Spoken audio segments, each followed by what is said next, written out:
So, dito nga po guys, tuturuan ko po kayo gumawa ng advanced solver. Step 1 po, pumunta po kayo sa Play Store.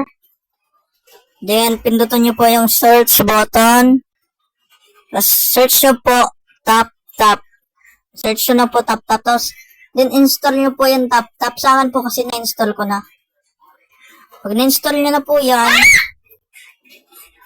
punta po kayo sa tap po. Punta po kayo sa tap.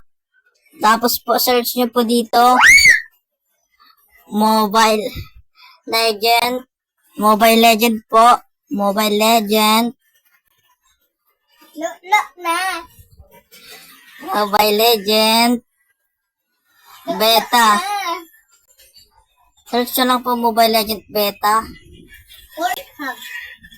Then, download nyo lang po. Sa akin po kasi na-download ko na din.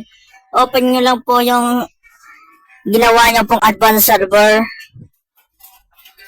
Open nyo lang po.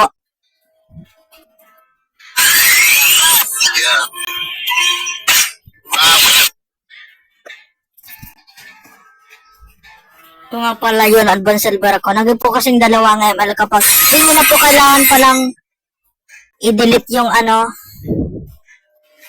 hindi nyo na po kailangan i-delete ang original ML nyo po. I-download na lang po kayo nito. So, ito na po yung aking advanced server.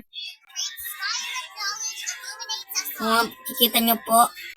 Kung makikita nyo po, andito na po si Granger na revamp. Ito po. Granger. Ito po yung Granger revamp. Yan po. Granger po yan. So, makikita nyo rin po dito sa fighter. Ito po si Lucas.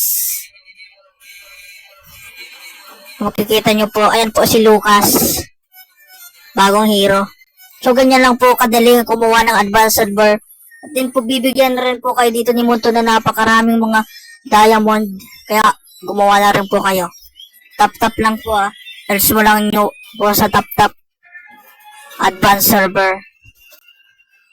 Ay, ano po na yung Mobile Legend Beta.